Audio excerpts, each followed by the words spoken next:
I have successfully changed my password. What's up guys, welcome to Smart Tutorials Hub, and for today's tutorial I will teach you how to reset your Roblox password this 2025. There are two ways and I will show you now. But before we start, don't forget to click like, share and subscribe. First step, of course, go to your Roblox account. Then tap more at the bottom. Then scroll down and tap settings. Next, tap account info.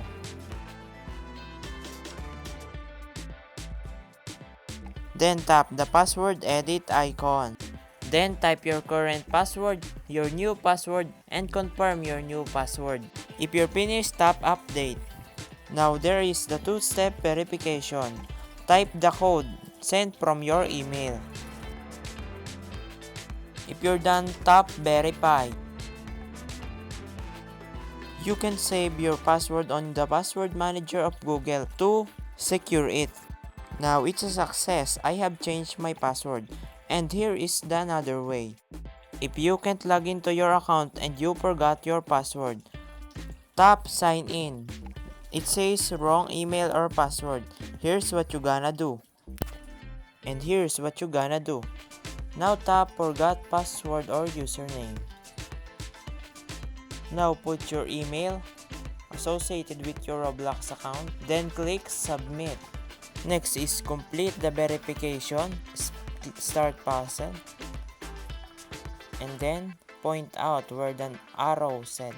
Click submit. And go to your email address.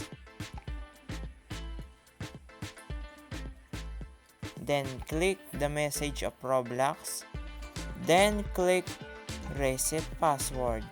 Then you will be redirected to your browser.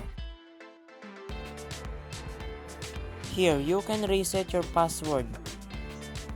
Type new password and confirm the new password. If you're finished, tap submit. And I have successfully reset my password of my Roblox account. You can input it again in the password manager to keep it secure. And you have a backup if you forgot your password. If I help you reset your password, then help me. Please like, share and subscribe and watch the next video.